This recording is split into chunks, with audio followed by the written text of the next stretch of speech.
Next, a House Foreign Affairs Subcommittee hearing on the influence of Iran in the South Caucasus, a region that includes neighboring countries Armenia, Azerbaijan, and Georgia. Witnesses from the Middle East and American Enterprise Institutes testify. This is an hour and 25 minutes.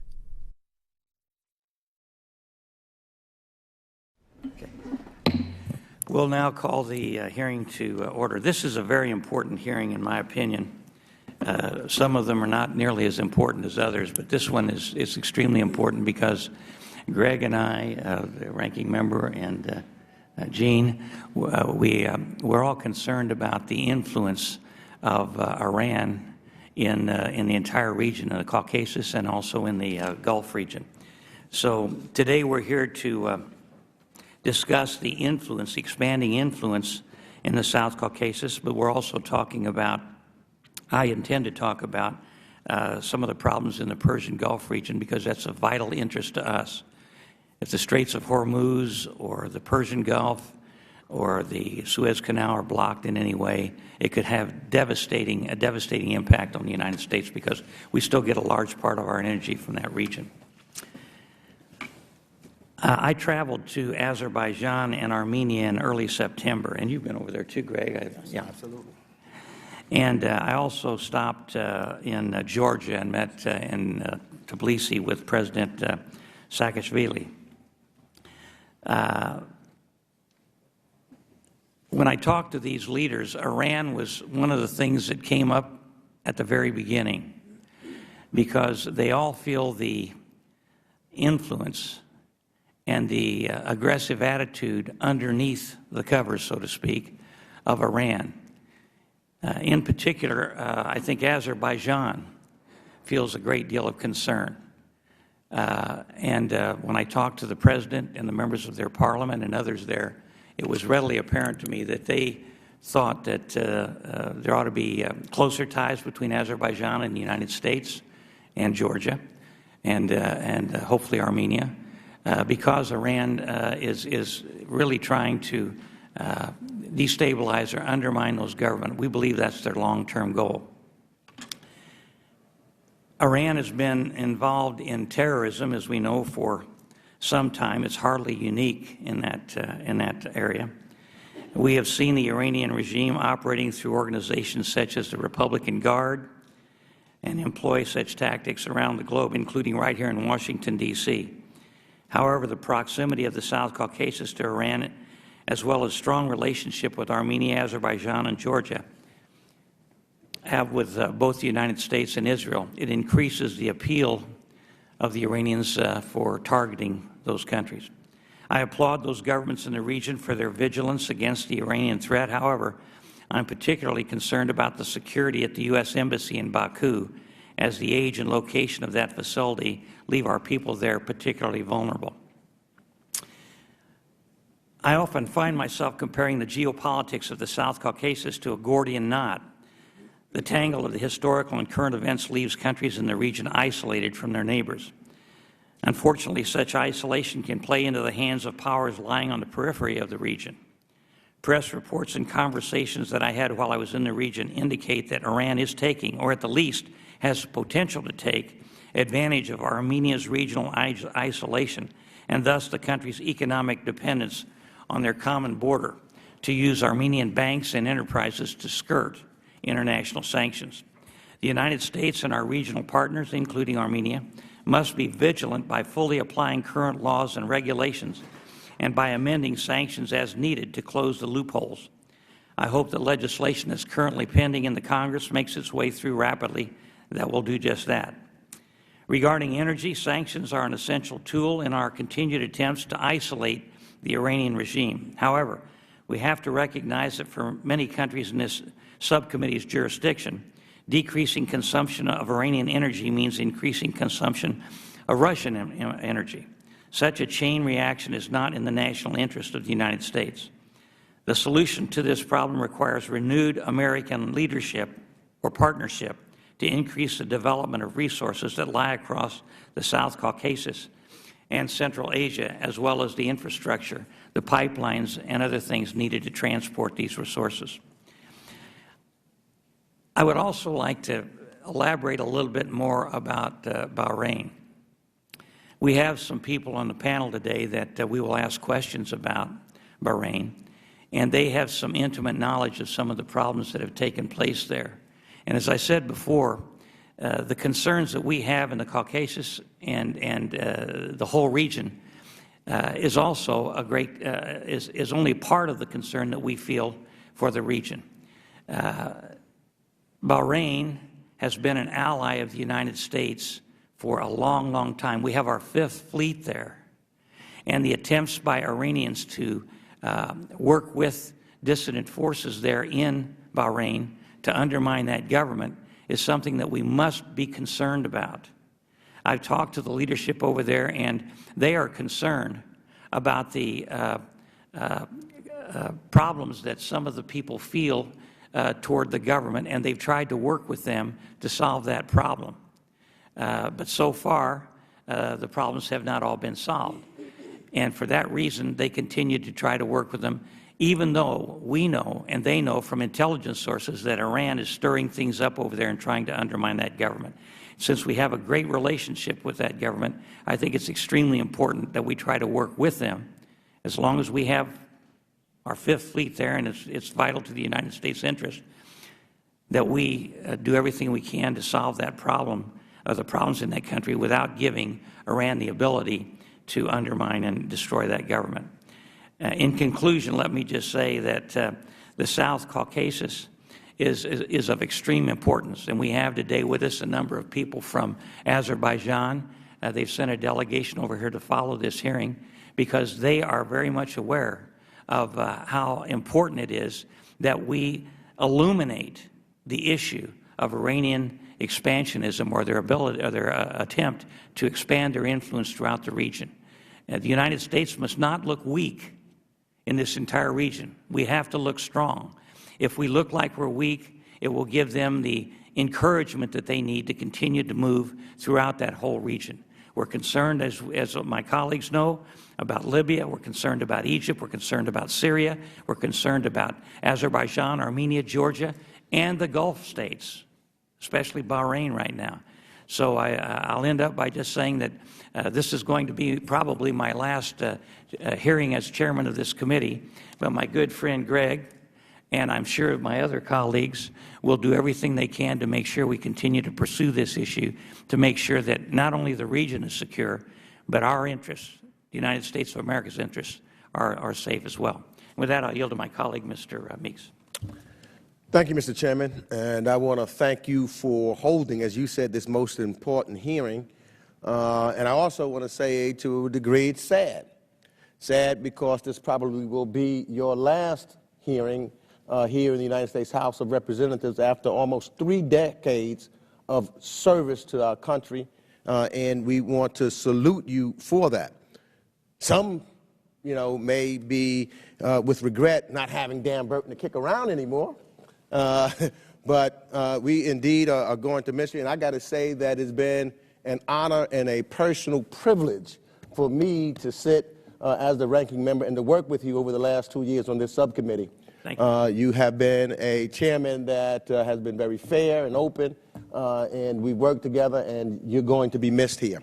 And so I hope that as you retire, you'll enjoy a fruitful and prosperous life with your beautiful wife who is here and your family, and you'll have a great retirement. And maybe now you'll have time to schedule that round of golf with Bill Clinton. That's an inside joke, folks. Let me turn to the subject at hand.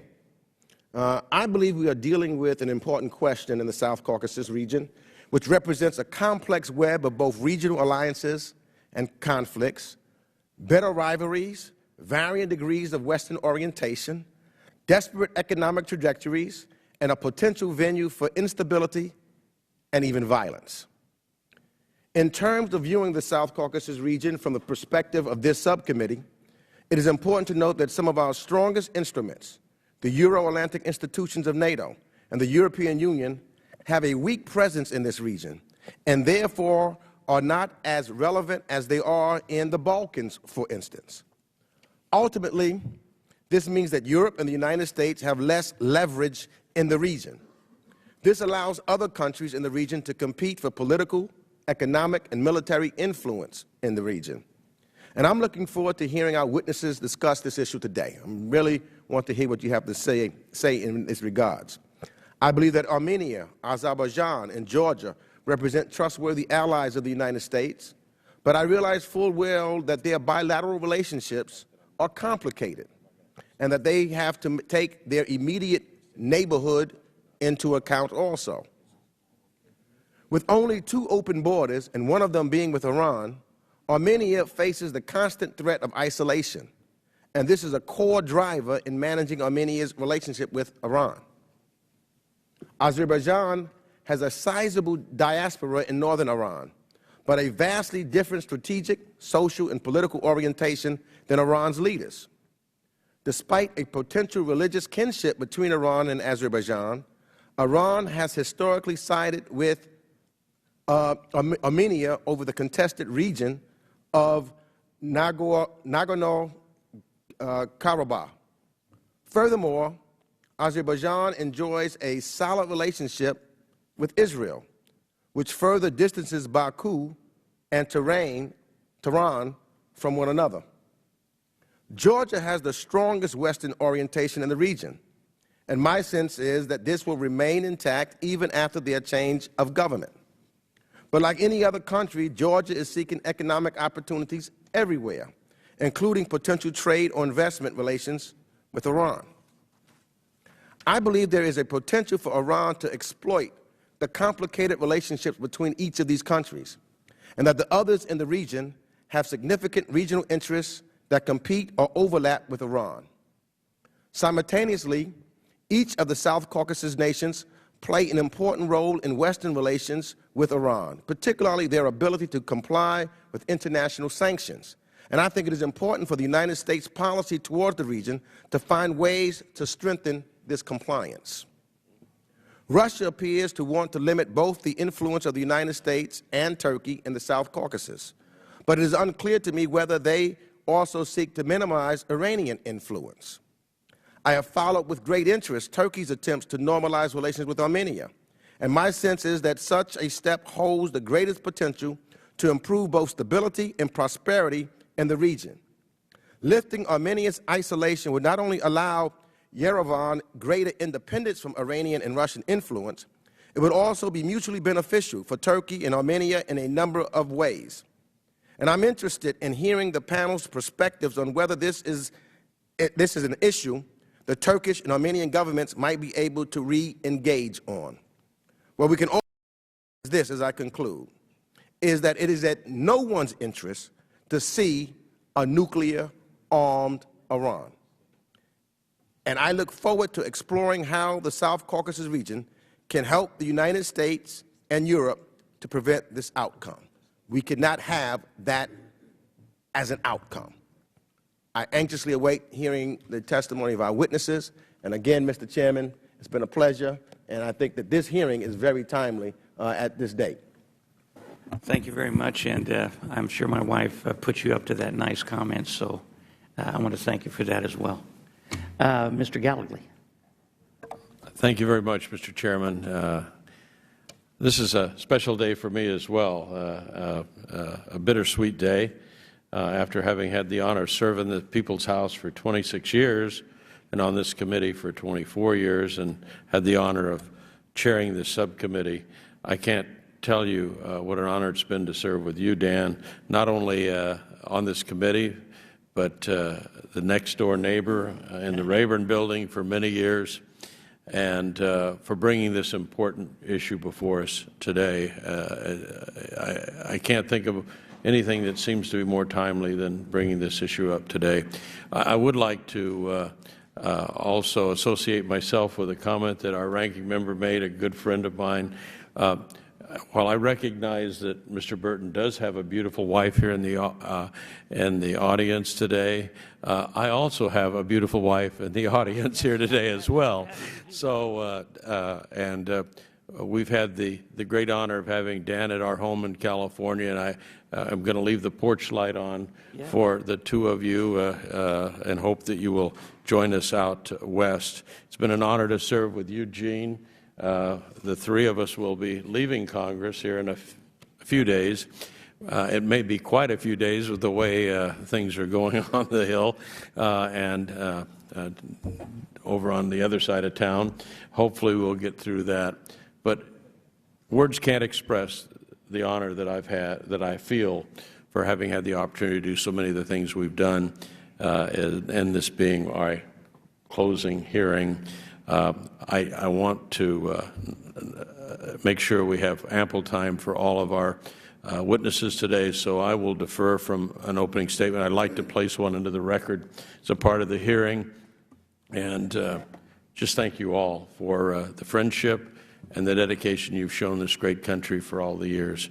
And with that, Mr. Chairman, I yield back.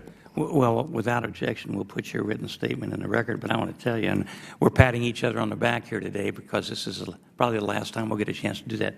But Elton, you've been a great member too, and I reciprocate. I really enjoyed it. And I'm glad you're leaving the light on. He has a beautiful house in California and an extra bedroom, so I may be going out there to spend a little bit of time. Porch light's on. Porch light. And Gene is going back to Ohio, and Gene, you've been a great person to work with, and we're going to miss you as well. Sure, we'll yield to you. Well, first off, parting is such sweet sorrow, but I'm only sorry that more people aren't here to listen to this panel on what I believe is one of the most critical national security issues that the world faces. And I'm glad that Congressman Meeks will be carrying the banner for this very important region of the world. It's important for a lot of reasons, but one of those reasons is the potential for energy from Azerbaijan to really free Western Europe from other alternative sources that may not be right for them or right for the world. And yet it is not in certain countries' best interest, Iran, Russia, to come to light for the pipeline to go through to bring those natural energy, oil and gas resources to parts of the world that would like to have an alternative source. And so I think that it's important for Congress to keep an eye on this region and to make sure that the stability that has been in place continues and that these emerging markets are allowed to continue to grow and prosper, because I truly believe that they are a bright spot in the world's future. I yield back. Thank you very much, and I'll miss all you guys. Ariel Cohen is a leading expert in Russia, Eurasia, Eastern Europe, and the Middle East. He serves as a senior research fellow in Russian and Eurasian studies and international energy policy at the Heritage Foundation, and we're glad to have you here. Thank you very much. Michael Rubin is a resident scholar at the American Enterprise Institute and a senior editor of the Middle East Quarterly. He was a former senior advisor at the Pentagon. Thank you for being here. Dr. Brenda Schaefer is a specialist on the Caucasus, ethnic policies in Iran, Caspian energy, energy and foreign policy, and Eastern Mediterranean energy issues. She previously served as the research director of the Caspian Studies program at Harvard University. Should have been a Big Ten school, but we'll settle. Harvard University. In January, she will be a visiting scholar at Georgetown University Center for Eurasian, Russian, and Eastern European Studies. Alex Vantanka specializes in Middle Eastern affairs with a particular focus on Iran. He joined the Middle East Institute as an adjunct scholar in 2007. He also lectures as a senior fellow in Middle East studies at the U.S. Air Force Special Operations School and at the Defense Institute of Security Assistance Management. I want to welcome all of you, and we'll start, I think we'll start with you, Dr. Schaefer, since you're the prettiest gal at the table. Thank you for the opportunity to testify in front of this committee. We often think of Iran as a Middle Eastern country, but actually it sits in the crossroads of a number of regions: Southwest Asia, Central Asia, and the Caucasus. And actually, the influence between Iran and the South Caucasus is two ways. Not only is Iran, as you pointed out correctly, extremely active in subversion in the region and destabilizing any of the countries that are pro-Western in the region, But also there's two-way influence because Iran itself is a multi-ethnic country. So to understand any of Iran's policies in the region, we have to remember that half of the population of Iran isn't Persian. Of that half, of the whole of the population of Iran, a third is ethnic Azerbaijani. And this is really what drives Iran's policies in the region, is to destabilize Azerbaijan, to make sure that its own ethnic minorities cannot be attracted to Azerbaijan, cannot be thinking about breaking off from Iran or any type of other activity. And for this reason, for instance, we find that the Islamic Republic of Iran is actually an ally of Christian Armenia in its struggle against Azerbaijan. And in fact, the war effort, the occupation of Armenia of 20% of Azerbaijani territory could not have taken place without Iranian supplies, Iranian support. As part, and in fact, the ethnic minorities of Iran are located mostly in the border areas of Iran, so it affects Iran's relations with a number of neighboring states, with Pakistan, with Turkey, with Turkmenistan, with Iraq, because there's co-ethnics on each side of the border with the states that are Iran's neighbors. Many of the top leaders of Iran are actually of ethnic Azerbaijanis. Khamenei, the spiritual leader, is actually from Khamenei, northwest Iran. When he goes to that area, he speaks Azerbaijani. Mousawi, the head of the Green Movement, is also ethnic Azerbaijani. And despite the integration of Azerbaijanis into the leadership of Iran, all the non-Persian minorities are not allowed to use their language in schools, they're not allowed to use it in courts. And the Azerbaijanis among them, a third of the population, women going into trials in courts in Persian and not understanding even what's happening in the court side. We're having, the ethnic minorities have a variety of views towards Tehran, towards the state. Most of the Iranian Azerbaijanis, I would say today, see themselves as citizens of Iran, but would like a place also for their culture, not to separate from Iran, not to break up Iran, but to change Iran. But a number of the other groups, for instance, the Baluch, the Arabs, the Kurds, are really having an active, full-scale insurgency going on. We don't hear about it too much in the press. We don't hear about it too much from American officials, but real insurgencies where Iranian soldiers, when they go into the Baluch-populated areas, the Arab-populated areas of Iran, are seriously under threat. I welcome and thank you, Mr. Burton, for being one of the only members of Congress and U.S. officials that has actually tried to integrate Iran and South Caucasus policies. Because again, we tend to think about it, if you even think, for instance, in the National Security Council, we have the Caucasus together covered with the Balkans. Two regions that are completely different. The dynamics are completely different. There's no dominant power in the Balkans. We're in the South Caucasus. We have a region that with huge influence of Turkey, Iran, Russia, all competing in this region. And this region is vitally important for the outcomes in Russia, Iran, and Turkey. So I thank you, first thing, for calling attention of integrating these two policies. As part of that integration, I think U.S.-Iran policy could benefit if the South Caucasus was integrated into these policies. One, as you pointed out, is the sanctions regime. These countries are crucial to the sanctions regime, both on the negative and positive, meaning the countries like Azerbaijan that fully implement the sanctions, are watchdogs for the United States, are doing a very important job. But the countries that don't implement the sanctions, it's a loophole, it's very dangerous. And I think especially we see this in the non-governed territories, Nagorno-Karabakh, South Ossetia, Abkhazia, their financial institutions, moving of gold. It's a real black hole for the sanctions, and it's something that I hope the U.S. will pay attention to, monitor, and to close these gaps. Another point is that the U.S. Congress, on a regular, we should work harder to resolve these secessionist conflicts in the Caucasus. They also make the countries more vulnerable to Iranian influence, to Iranian destabilization issues. And I think one thing that the Congress, I could say, has not been so helpful is that for most of its history, the Congress has earmarked money to the secessionist region of Nagorno-Karabakh. That's in violation of U.S. law. It would be as if you were earmarking money for Jewish settlements in the occupied West Bank, something the Congress even wouldn't do for an ally of the United States like Israel, let alone to earmark money for occupation of a territory that the U.S. law recognizes occupied territory. I think also we should follow up in terms of monitoring the institutions like Voice of America that receive U.S. financial support to see if they can give more of a voice to the ethnic minority issue in Iran. And I think we should be well aware, as you pointed out, that if there will be any sort of tightening of the sanctions, military action in the region, one of the first countries to be attacked by Iran, and Iran has made this clear, is Azerbaijan. It's a long border. It's very porous. People are going back and forth. They're trying constantly to do terrorist events, and we must increase our security cooperation with Azerbaijan to make sure that they don't pay the price for being a neighbor of Iran. Thank you.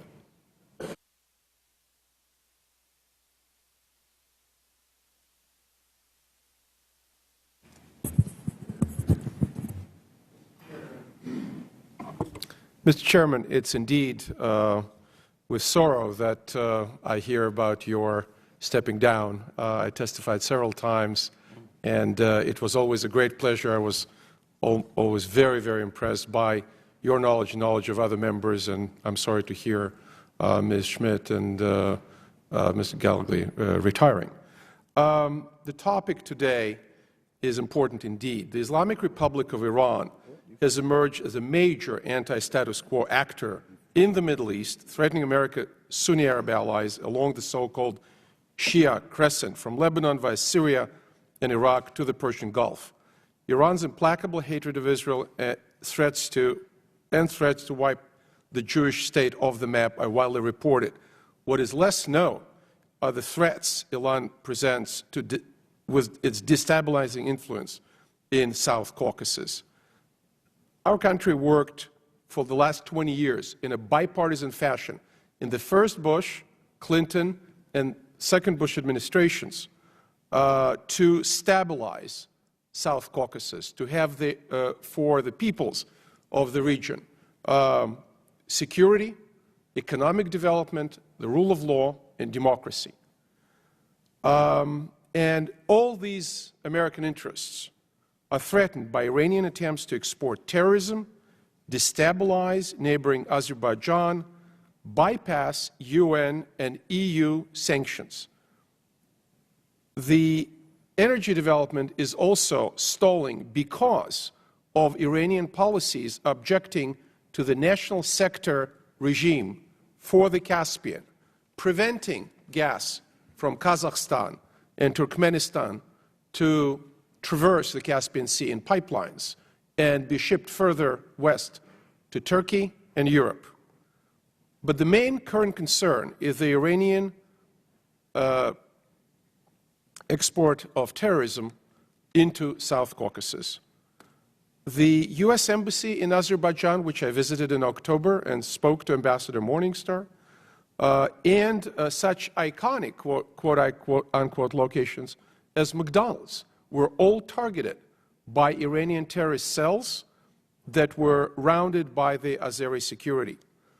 The Quds, or Jerusalem Force, the Iranian elite paramilitary organization of the Islamic Revolutionary Guard Corps, IRGC, is exporting the Islamic Revolution by fostering militant Shiite movements, creating deterrence and retaliatory networks, and destabilizing regimes unfriendly to Iran. And Azerbaijan is in their crosshair. The relationship with the United States, Western Europe, and Israel are irritating the Iranian leadership to the point that some of their statements are questioning the sovereignty of the country of Azerbaijan, reminding the Azeri leaders that in the distant past, Azerbaijan used to be a province of the Iranian Empire, of the Persian Empire. Iran's anti-Israel agenda is brought to bear by targeting the embassy of Israel, the ambassador of Israel, and even local Jewish community leaders and a rabbi. These cells, too, were rounded by Azeri security.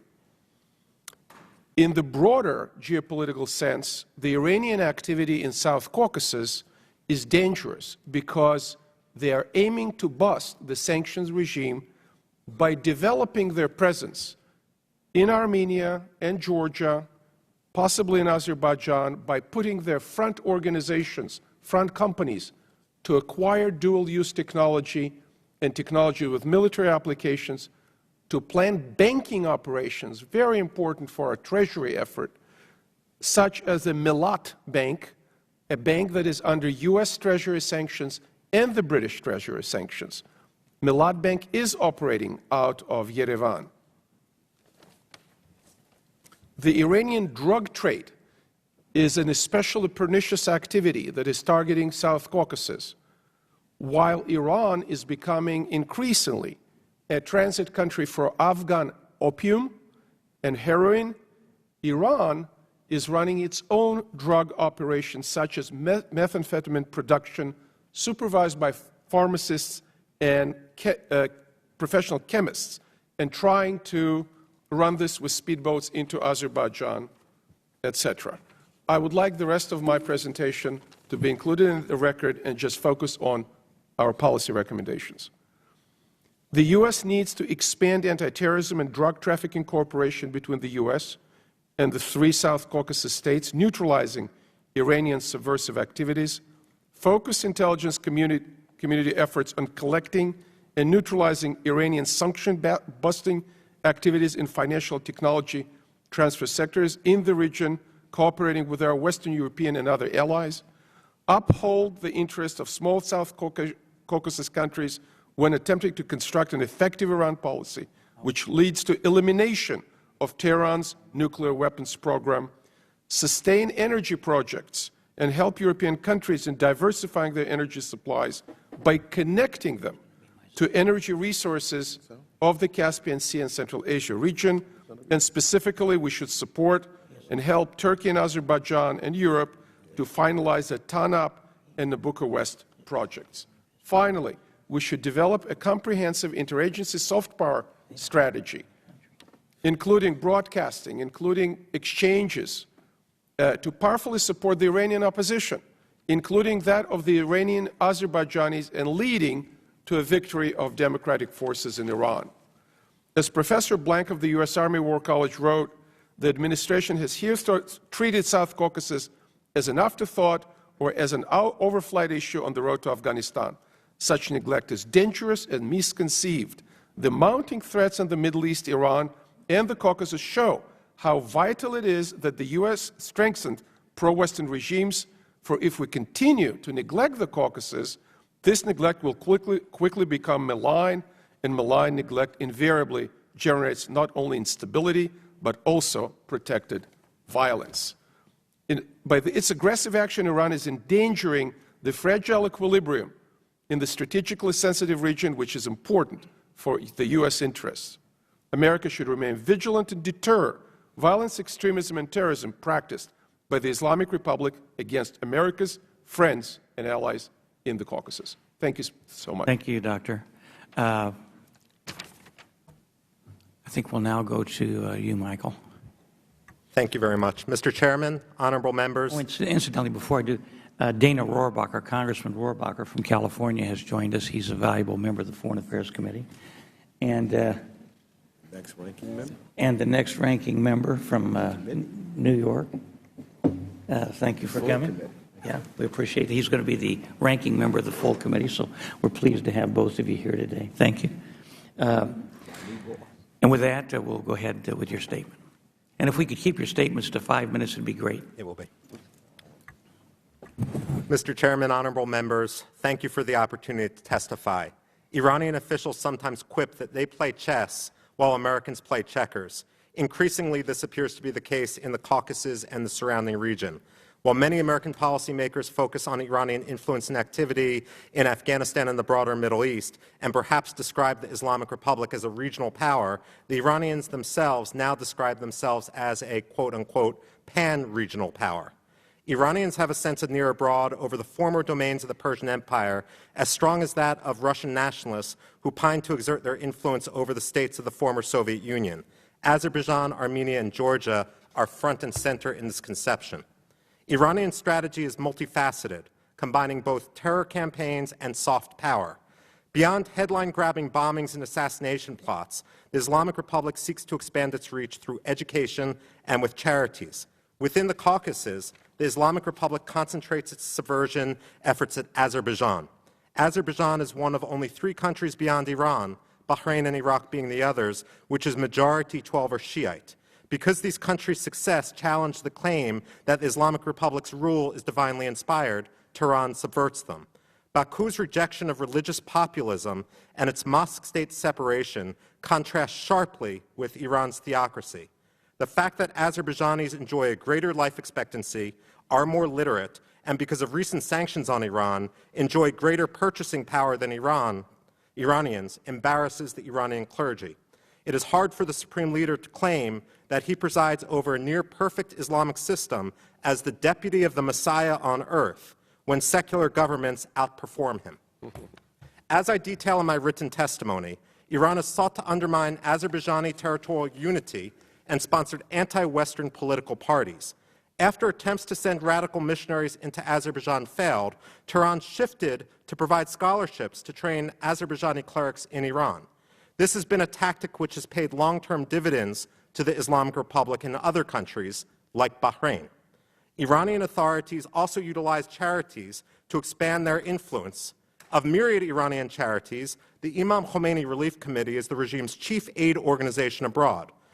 With assets supplied by the Supreme Leader, the committee sponsors programs similar to those conducted by Western NGOs. But while the committee's activities might look at first sight benign, its track record is sinister. In 1997, its office provided cover for surveillance against the U.S. Embassy in Tajikistan. In 2010, the U.S. Treasury Department designated the committee's branch in Lebanon to be a terrorist entity.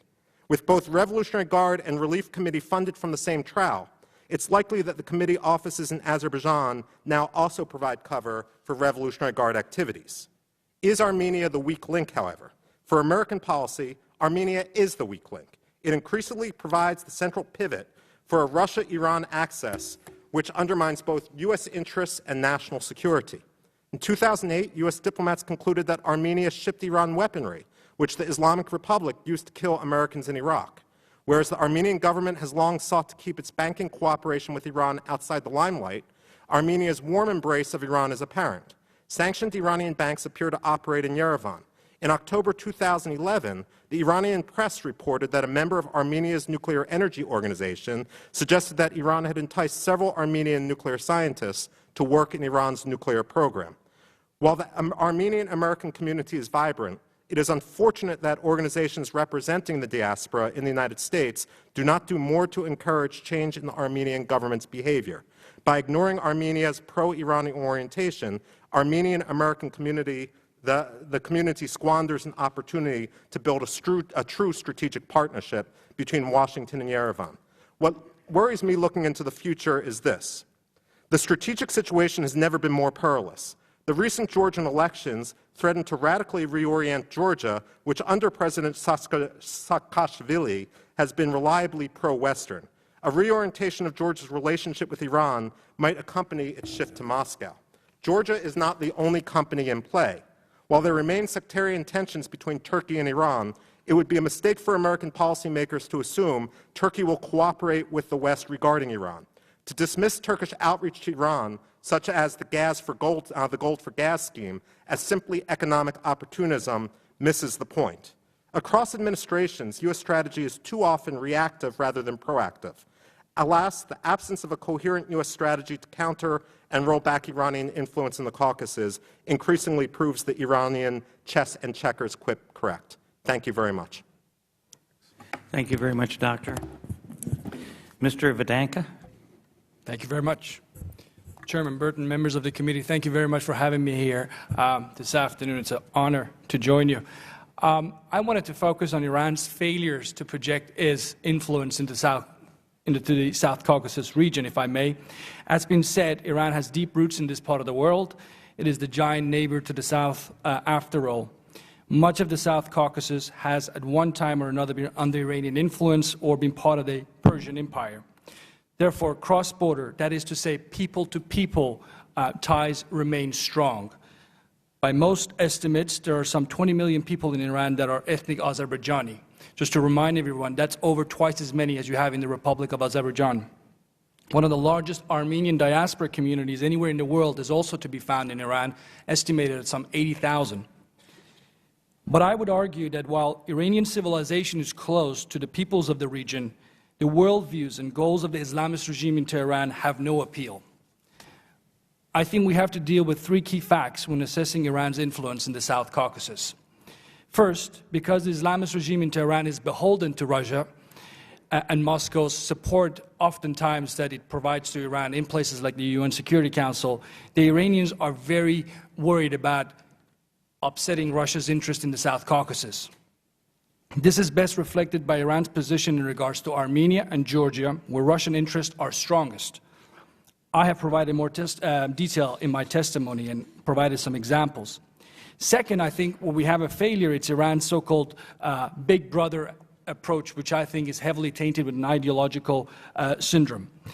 So I would quickly say it's not just that Iran doesn't want to be active in the South Caucasus because it fears that the Russians might be upset, but it's also because of a failure of its model as a political invitation that is extended over the last 20 years to these three countries, particularly Azerbaijan.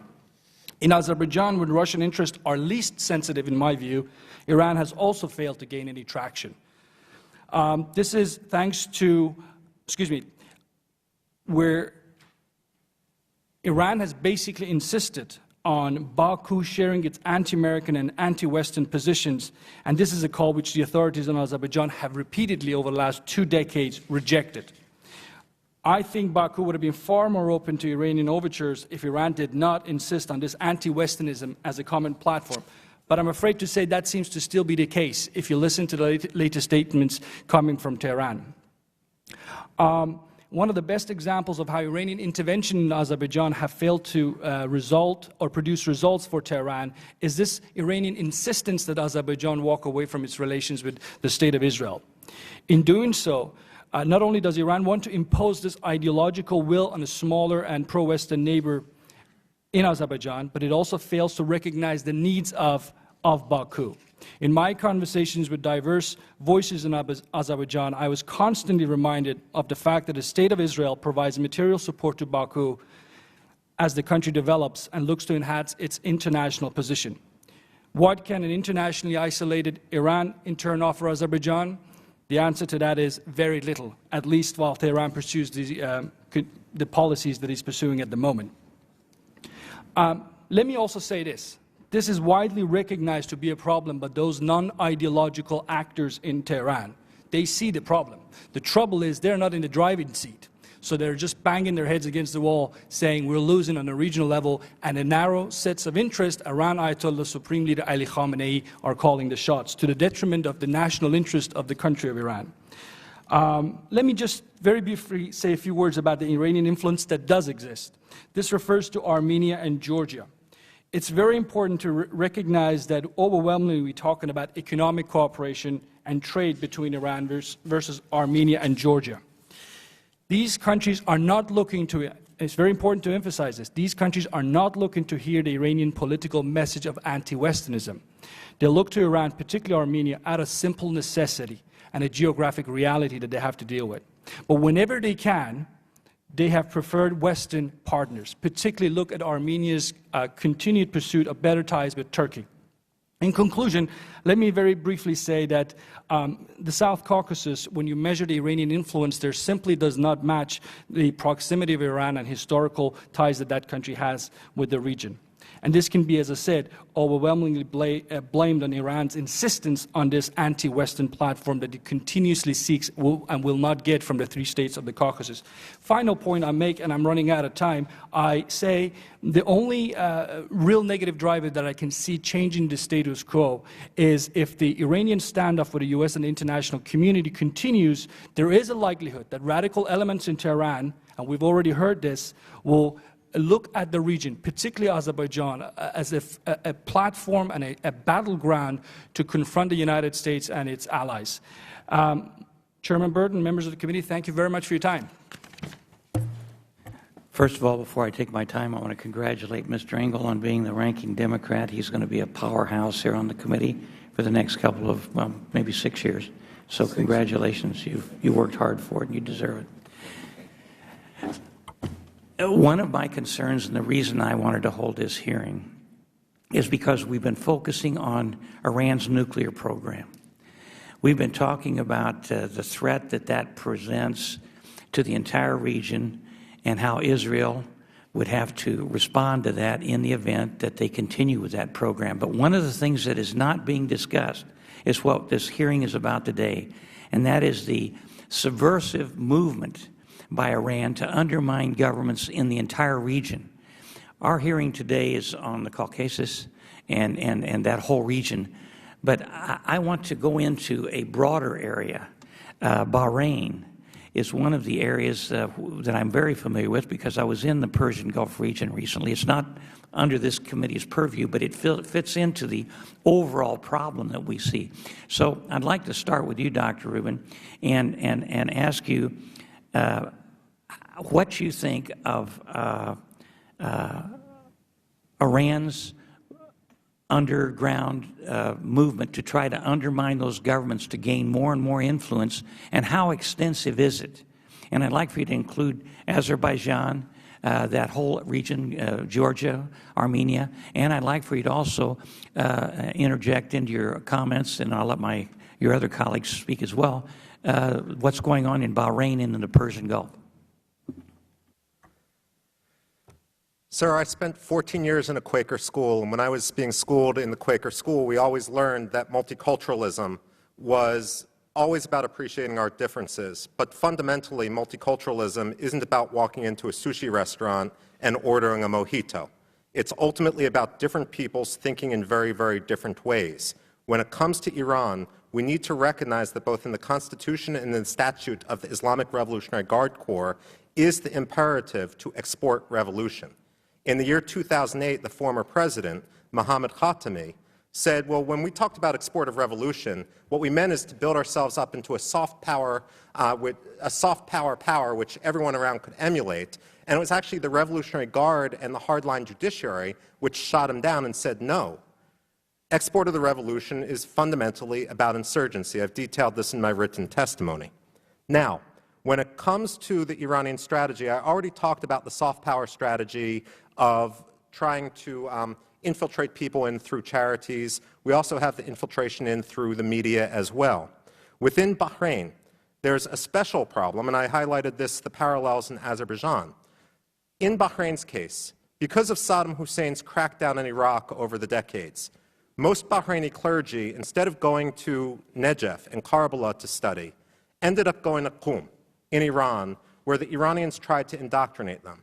I would hazard to guess that there's not a single village mullah under the age of 55 in Bahrain who hasn't studied in Iran, and that's going to be a problem which will take generations to work out of the system. Now, many of the grievances in Bahrain are real, but that doesn't mean that the Iranians aren't trying to take advantage of them.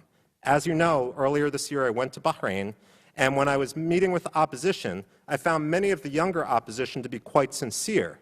Some of the older opposition from the days of the 1981 fighting, what they were saying to me in English versus what we Googled them saying to the Persian press in Persian was radically different as to the status of the U.S. Fifth Fleet headquarters and so forth. So we do have a constant problem in which many of the people working on behalf of Iranian interests. Well, what did they say? You said you spoke to them in Persian. Okay.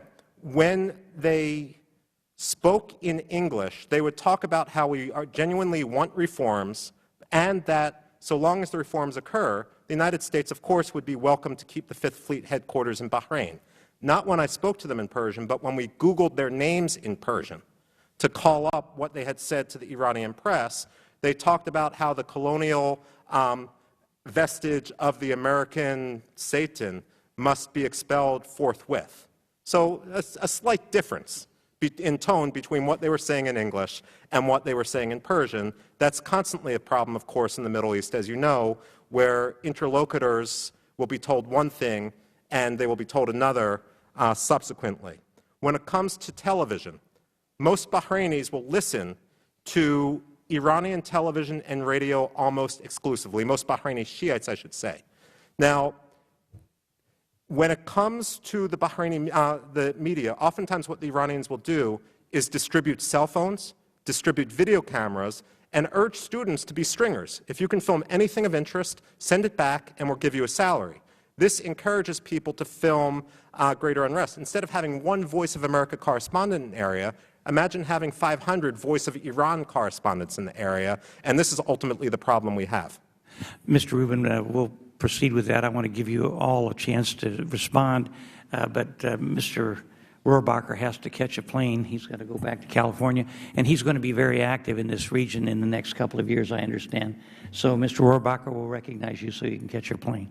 Thank you very much, and I'd like to especially thank Ms. Schmidt and Congressman Burton for the hard work that they've put in and, over the last 2 years, and actually many, many more years than that. And just thank you both for laying the stage for whoever's going to be coming next will be able to pick up something and carry the flag. And I hope whoever that is, could be me, who knows, will do half as good a job as you guys have done. So thank you very much. I would like to thank the panel and thank the chairman for this particular hearing. I think the Americans' understanding of what's going on in Iran and around Iran is so limited and so cliched that it really is a threat to making the policies that we need to make that will benefit the United States as well as benefit the cause of world peace. Most people only know that the mullahs in Iran are oppressive to their own people and have said they're going to wipe out Israel. And that's it. And today, and most people think all Iranians are Persians. And today's testimony is going to be of great assistance in laying the foundation for perhaps new policies that will be approached in the coming year. Let me just note, and Mr. Chairman, for the record, I have a copy of HCON Resolution 137, which is a resolution that I submitted earlier this year, which basically states that the people, that the Azari people, who we've heard in testimony, number up to 20 million in Iran, that those Azari people have a right of self-determination to determine what their status will be in the future, whether it's a status as part of Azerbaijan or whether it's a part of Iran or whether it's a sovereign country of their own. And that resolution, while it didn't go many places here on Capitol Hill, it certainly was an area of discussion in that part of the world. And let me just note, I believe in the right of self-determination, not only for the Azari people, but for all the peoples of that region and of the world. That's part of the things that we as Americans are supposed to believe in, because our Declaration of Independence was a declaration of the rights of people to determine self-determination that God has given every person, not just Americans. I also am very grateful to the panel today for pointing out the complications of Iranian policy to the various, not just Israel, but the other conflicts in the region as well, especially dealing with Armenia and Azerbaijan. I think that we owe a great deal of debt to the government of Azerbaijan for being willing to step up to this threat from the mullah regime and not cower before it. And that type of courage, I hope, would actually inspire those of us in the United States who are engaged in policy making to understand that the mullah regime needs to be treated for what it is. The mullah regime is a gangster regime that murders its own people and threatens the peace and stability of an entire region of the world. And we should be looking for allies in that part of the world, and not just Israel, but other countries in that region, to try to isolate and, yes, empower the people of Iran to win their freedom against this gangster regime, whether it's promoting self-determination or the right of self-determination or just pure democracy. The Iranian mullahs should not be on the offensive. They should be on the defensive, because they do not represent anything but an evil force in their own country and in that region. So, Mr. Chairman, I had my say. Maybe there's someone who has 25 seconds to comment on that on the panel. Thank you. There you go, Mr. Cohen. You got 15 seconds. Yeah, if you have a comment, go ahead. I think it's very important that you mentioned Iran's policies towards the conflicts in the region, because I think we can learn really how there's such a gap between Iran's rhetoric of Islamic solidarity, helping oppressed peoples, and its activities in actuality. And I mean, Iran should be the poster child of helping Muslims around the world. But in its close region, it helps Armenia against Azerbaijan. It helps Russia against Chechens. It bowed out of Tajikistan for Moscow's interests. And even when it tries to explain its hostility towards Azerbaijan, it says, well, it's about Israel. To tell the truth, Azerbaijan and Israeli relations actually came to fruition only about 4 to 5 years ago. They established close cooperation. Iran has been trying to undermine Azerbaijan's stability and supporting its adversaries in the region since the beginning of independence. Again, it goes back to this ethnic issue, just as you have brought attention of Congress to the multi-ethnicity of Iran. Iranian leaders, the first day in Tehran times when the Soviet Union broke up, the first article was not about what a great opportunity to expand Islamic fundamentalism and Islamic influence. It was, we must be careful that the ethnic hand won't come over the border the other way. And this is what drives Iranian policy in the region. Well, we have people in Baluchistan, we have people who are Azaris, we have many different groups of people who deserve their freedom, who are now under the thumb of the mullah dictatorship. We should be on the side of democracy and freedom in Iran, and that would solve a lot of our other problems. Thank you very much. Thank you, Mr. Chairman. Thank you, Mr. Rohrabacher. Mr. Engel? Well, thank you very much, Mr. Chairman. I won't take the whole time, but I want to start by first of all telling you how much I have appreciated our friendship through the years, and from the time we both served on the Western Hemisphere Subcommittee, first you as chair and me as ranking member, then me as chair and you as ranking member. We've always been friends, and you've always been a gentleman and a very good student of foreign policy. And it's just been a pleasure working with you. And personally, I'm going to miss you. So I hope you'll come back and visit. I hope your district and the country understands how what a patriot you are and how much you care, even when we've disagreed on things. I never have had doubt for one moment that you didn't say anything that you didn't believe. That you're a patriot, you're a true American, and you really love this country. And you know, we love you, even on this side of the aisle. We're going to miss you. And I want to say something to my good friend, dear friend, Gene Schmidt.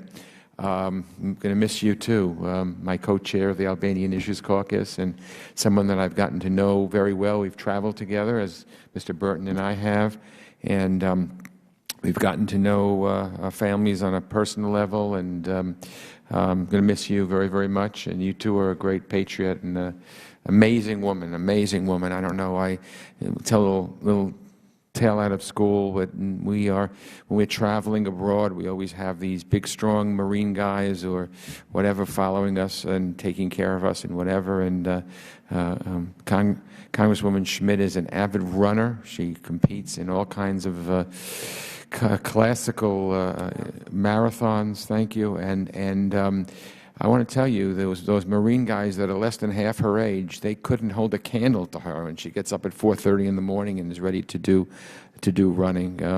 So we're going to miss you, Gene, and you know, please keep in touch. And I'm honored to call both of you my friend. So thank you.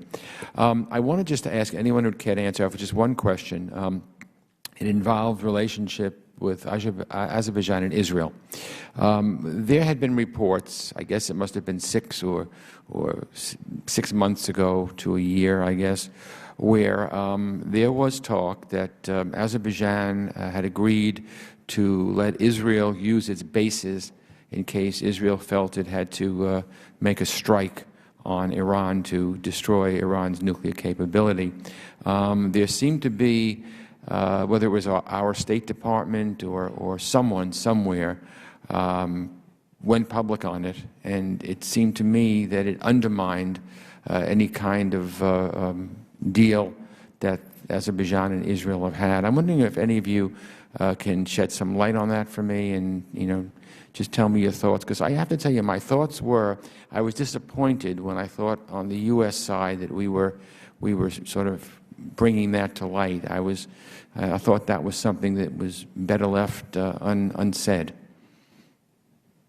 Yes, Ms. Schaefer. Dr. Schaefer. I think this shows the power, also the negative power of the internet. Here a guy wrote an article who by his own biography has served as an advisor to Yasser Arafat, for instance, when he was in Lebanon, that an article based on 6 unnamed sources. I mean, I can understand an article that has a couple unnamed sources and some people on the record. 6 unnamed sources, 2 independent scholars. In my opinion, independent scholars are either unemployed or on the payroll of someone they don't want to mention. And this creates noise all over the world as if it's the reality and everyone else has to respond to it. I think there's been a big disinformation campaign going on in a number of media sources that are trying to break apart the friendship between Israel and Azerbaijan. It makes a lot of people, and trying to make Azerbaijan pay in the Muslim world for its close friendship to Israel. And I think these articles that are always, talking about military cooperation here, military cooperation there.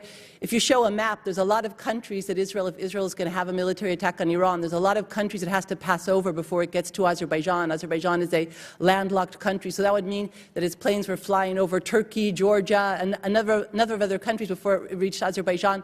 So this really isn't about Azerbaijan and Israel, and I think that we have to be very careful with many of these. The impact of these articles, which we really don't know who's behind them and why. I mean, if a student of mine wrote a paper with 6 unnamed sources, I wouldn't give them a very good grade. Yes, Dr. Cohen. I'm not sure if it's in the purview of this committee or of the full committee, but as that publication hurt U.S. Policy and U.S. relations with both Israel and Azerbaijan, I'm wondering if an investigation can be made as to whether U.S. sources were involved in leaking this information, or alternatively, maybe it was commissioned by the Iranian regime. And because what Dr. Schaefer mentioned about the connections of the author to Yasser Arafat, and I'm personally aware of those connections, he is not hiding them.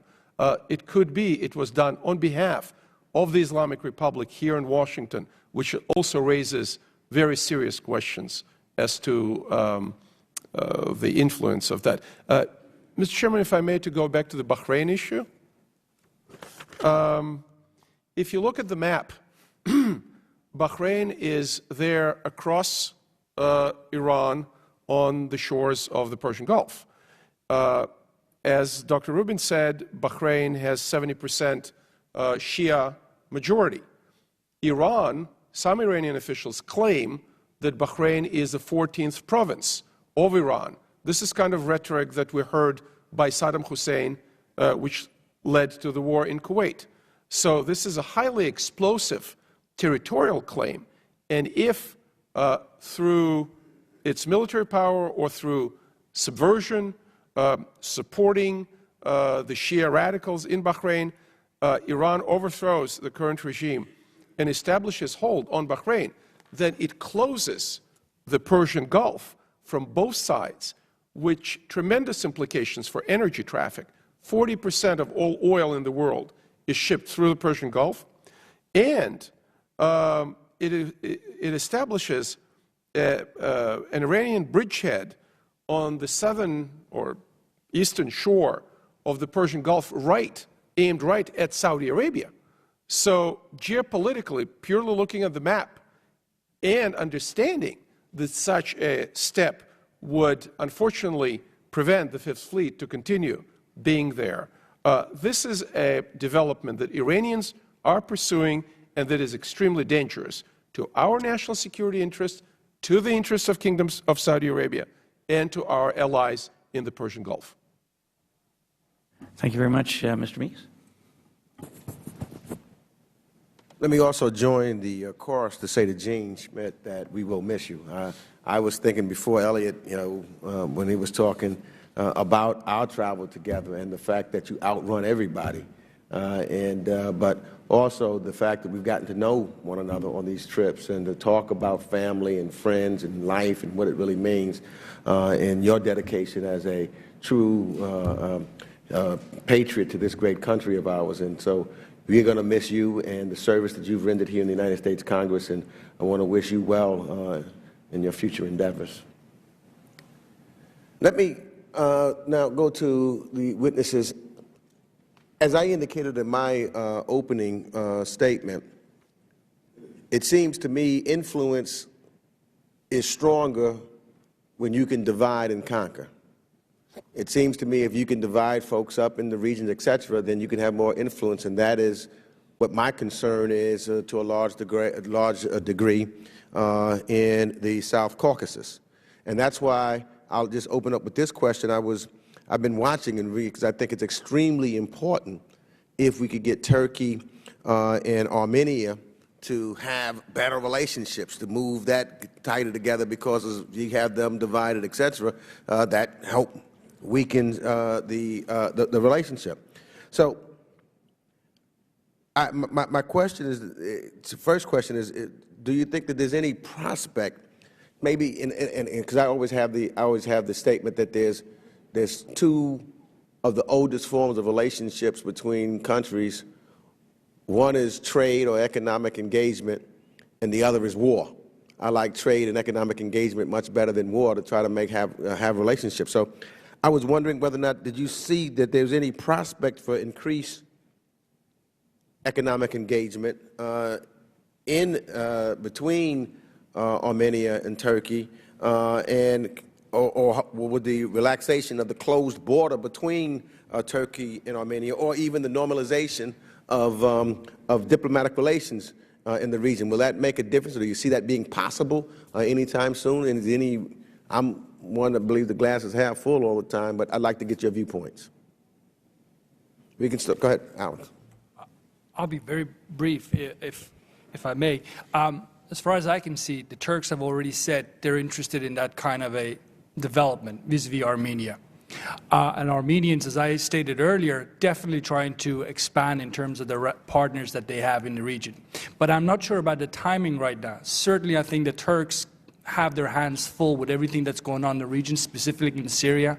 So I'm not sure if they're going to do something as radical as that, because that's going to be perceived, at the very least, as a radical step in Baku. And Turkey does not want to walk away from its very close ties with Azerbaijan. So that's how I see it. I think timing here is very important. And secondarily, you want to make sure the Azeris understand the motives, that this is not going to be done at their sort of cost. If I may, just very quickly, 2 points I also want to make in terms of Israel and Bahrain. First, when I was in Azerbaijan, there were two messages that pretty much stood out for me very clearly.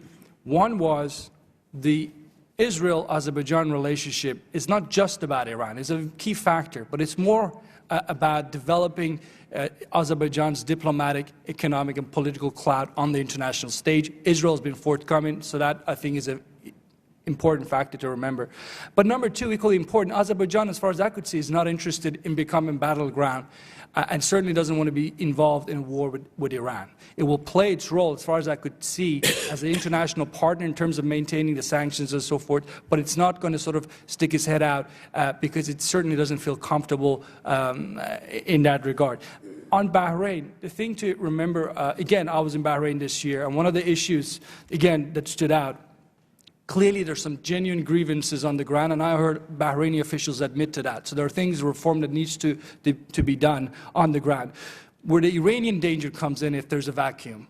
Because whenever Iran has really succeeded on a regional level, it's been where there's been a vacuum. We've seen that in Lebanon in the 80s. We saw that with the creation and strength of Hamas in the 1990s. That's what the Iranians are very good at, to come in and fill a vacuum. So the important thing for the United States is that the opposition in Bahrain, at least the moderate voices in the Bahraini opposition, don't feel the need that there's only Iran to turn to. The United States, I think, can play an important role in that regard. Thank you. Okay.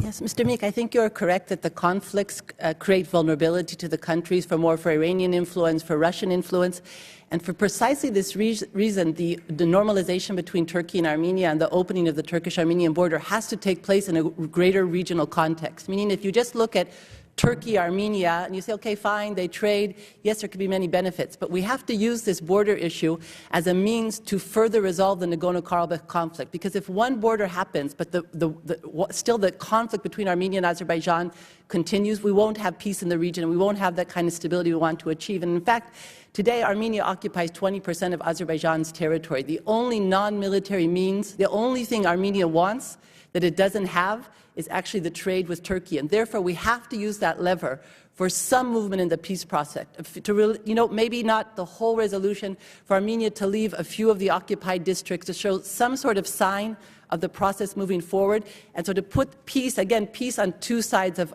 Armenia's borders, because if not, all we're doing is putting war closer and closer in the region. Representative Meeks, I certainly agree with the desire that there would be some sort of rapprochement, but in the larger context, I really don't think it would be enough given the recent changes in Turkey. Turkish and Iranian leaders coordinate closely on international efforts to restrict free speech that criticizes Islam. Hakan Fidan, Turkey's intelligence chief, makes little secret of his preference for Tehran over Washington, which raises questions about intelligence sharing, especially when it comes to some of the coding and technology for the F-35 Joint Strike Fighter. In 2010, what concerns me most is that Turkish and Chinese air forces conducted joint war games over Turkey without first alerting either NATO or the Pentagon.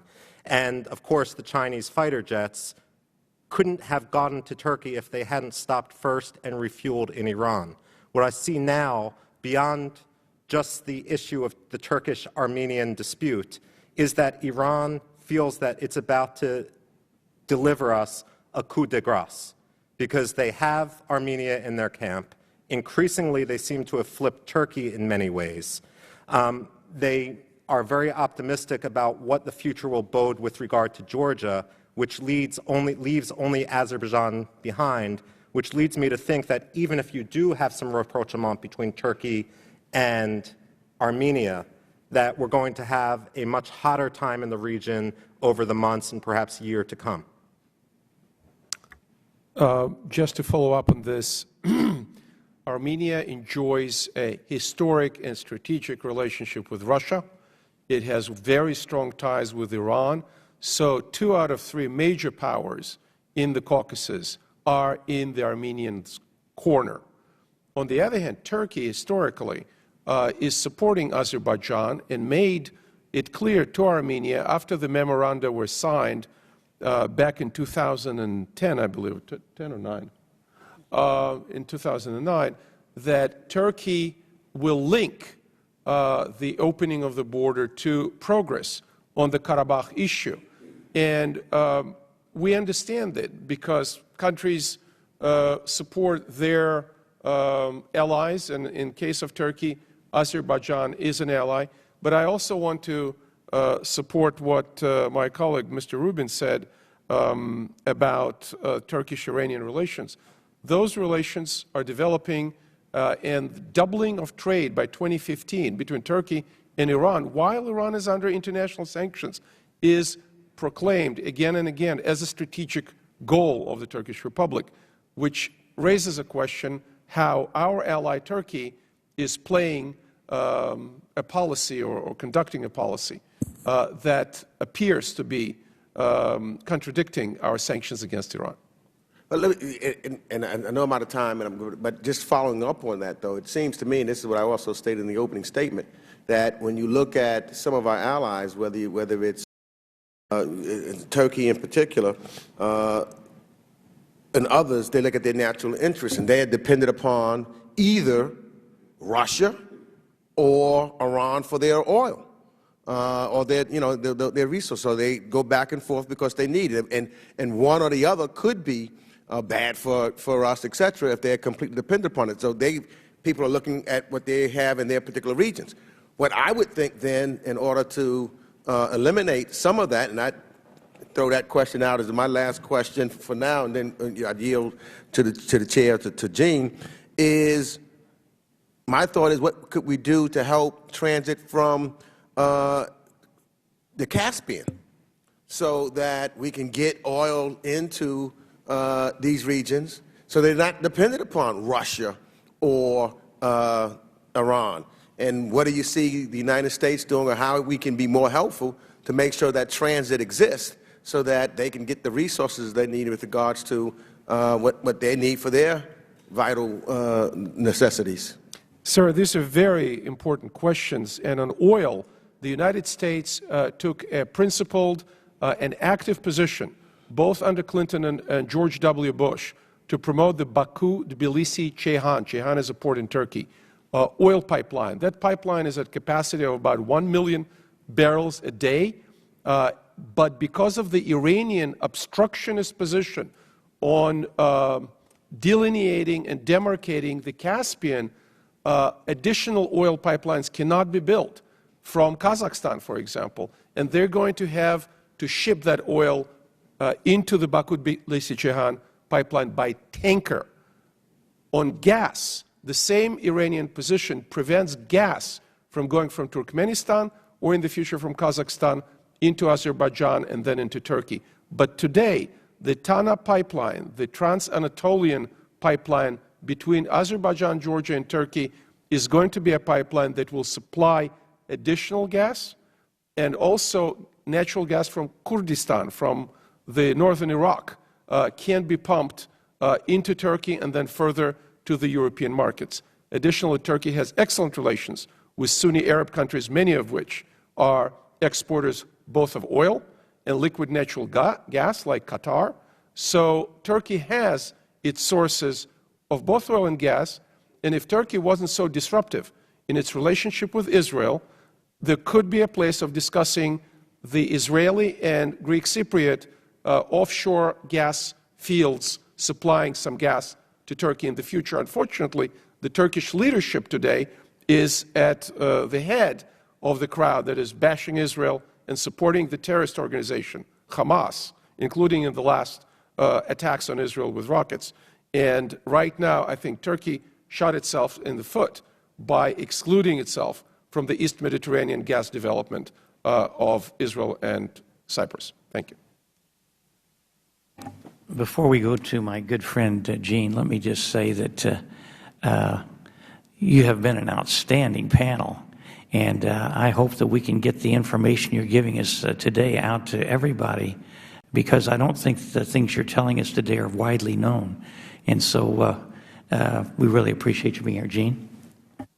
Thank you, and I want to continue on Congressman Meek's discussion about oil. 40 years ago, and I can't believe I can say 40 years ago, when I was studying Middle East politics, I had a professor that said the reason why the Middle East is important is a three-letter word, and that's called oil.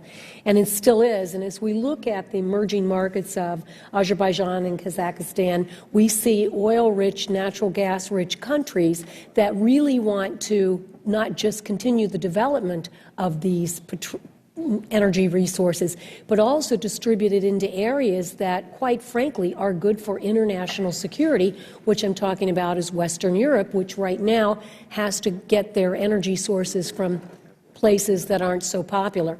But in reading your testimony, Dr. Cohen, I'm getting a deeper understanding as to why Iran doesn't want this. Iran doesn't want it for a multitude of reasons. One, it doesn't want these countries to continue to develop and become more Western and more attractive for business, international business, to come to their borders, but also because it's not in Iran's best interest to have anybody else pumping these supplies. And so it is in Iran's best interest, it seems, to be subversive in all of these countries in any single way that they can, including trying to make Turkey not be as friendly to the United States as I believe Turkey wants to continue to be disruptive by not allowing the Caspian Sea to be open enough to allow these pipelines to go through. And so really what we have to do, not just as the United States, but as an international body, in my view, is apply international pressure to allow these new countries to develop. And the other thing that I'm thinking of when I'm looking at this, and maybe I'm wrong on this, and please tell me, is it's not in Russia's best interest either. You know, Russia lost some of its best parts of itself 20 years ago. When you look at Kazakhstan and Azerbaijan and the fact that they're free and they can do what they want to do, it's not in Russia's best interest for these places to make money and become emerging markets that can be world players. And so, of course, Russia, in my view, is looking at Iran to smother them and hurt them. Am I right or am I wrong in this? And what, as an international body, should the international body be doing in this concretely to allow that pipeline to go through? Because I truly believe it's in the best interest of the world for it to start pumping energy quickly. Yes, ma'am. Clearly, the increase of supply of oil and gas, and now gas is becoming a globally transshipped commodity in the form of LNG, liquid natural gas. It is very much in the interests of every developed economy, every developing economy that is not hydrocarbon rich. And you're absolutely right. There is a confluence of interest between Russia and Iran. These two countries form a north-south axis, whereas Kazakhstan, Turkmenistan, and countries all the way east to China and Western Europe, or Europe, comprise an east-west axis, the corridor through which oil, gas, but also industrial goods, ideas, and information can flow.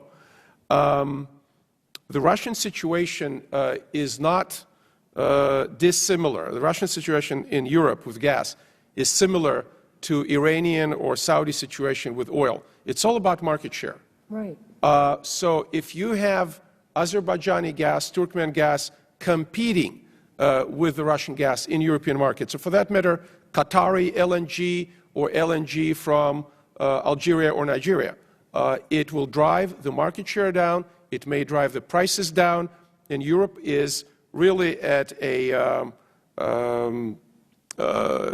crossroads because they need to decide whether they go with natural gas or they continue with coal and continue with nuclear. So gas plays a strategic energy role in Europe right now. And you asked about what can we do? I think that's the most important crux of all of this. $64 trillion question. We did not coordinate enough with Western Europe, and Western Europe by itself, especially now with the economic crisis, is not really focused enough on ensuring that east-west pipelines will go through.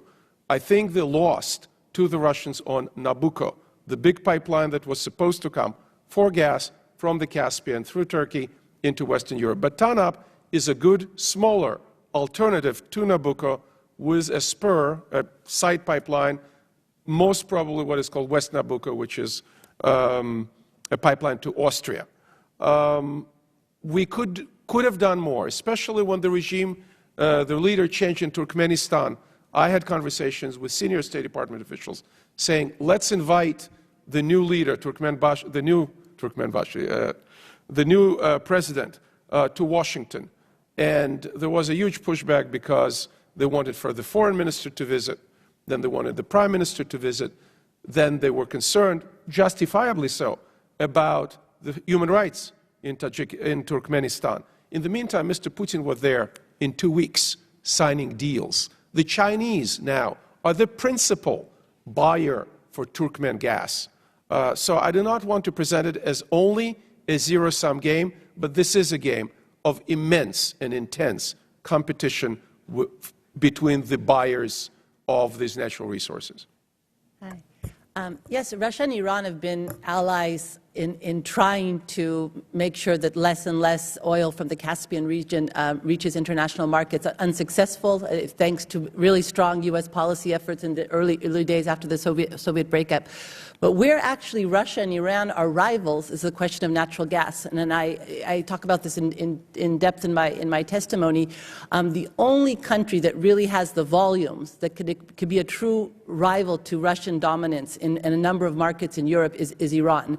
And now, because of the conflict between Iran and the West, Iran is in a box. It really helps us to understand Russia's kind of policy on Iran. Sometimes it's with us, sometimes it's against us on the sanctions, because basically what Iran's interest is that Russia's interest on Iran is that there's no war, no peace. Meaning no resolution of the conflict, no ending of the Iranian nuclear threat. On the other hand, no full-scale war, because it's in Russia's interest that the Iranian volumes are locked up in Iran and don't reach outside markets and compete with Russia. And we saw this even, for instance, Iran opened a pipeline to Armenia to supply gas. Gazprom bought up up this pipeline, even though what does it matter to the pipeline between Iran and Armenia? Armenia is not a large market, just to make sure the Iranian gas doesn't transit through Armenia and end up in European markets. But let me add about Iran. I've been watching Iranian oil and gas industry for a long time. With this regime, because this is a highly ideological regime that does not allow private property of natural resources, doesn't allow Western investment, that creates such an oppressive atmosphere inside the country that a lot of Iranian engineers, scientists, doctors leave the country. This regime is not really capable to be a good steward of Iranian natural resources in a way like Saddam Hussein was not a good steward of the Iraqi natural resources. And what we're facing in terms of the economic and developmental interests of the West, of the newly industrialized countries of Asia, and from the point of view of the Iranian people themselves, is a recognition that is often lacking that this particular ideological Islamist dictatorship, Shia militant dictatorship, is working against best interests of their own people as well as against the economic interests of potential buyers of Iranian natural resources. They don't negotiate well. They don't have the legal base to allow Western investment. And yes, they are under sanctions and will be, God willing, until such time as they reverse their nuclear military program. Thank you. Thank you, Gene. Ms. Schmidt, let me just end up by saying I want to thank my colleague, my buddy here for about 20 years for being such a good friend. And I want to thank you once again for being such a great panel. I really, really appreciate it. The one thing I hope, and I know we have C-SPAN here, and I hope this is transmitted to our State Department. It sounds to me like where Azerbaijan is concerned, where the Persian Gulf is concerned, and Bahrain, as well as the other Persian Gulf countries, as well as the entire region, Turkey and everything else, it's extremely important that our State Department don't drop the ball. They need to be extremely involved right now. And I hope the administration realizes one of the things that I'm concerned about, and my colleague and I have some differing opinions on some of these things, but one of the things I'm concerned about right now is that we're so concerned about the financial cliff that we're losing sight of something that may be of greater import in the next 5 or 10 years. And that is, if everything goes awry in the Middle East, we could be shutting off some of our lights here because of a war that would get out of hand. So our State Department and people like you need to be listened to. We need to be involved. And I want to thank you once again for being here. And I want to thank our friends from Azerbaijan and Bahrain and others who are here today for attending. And with that, we stand adjourned.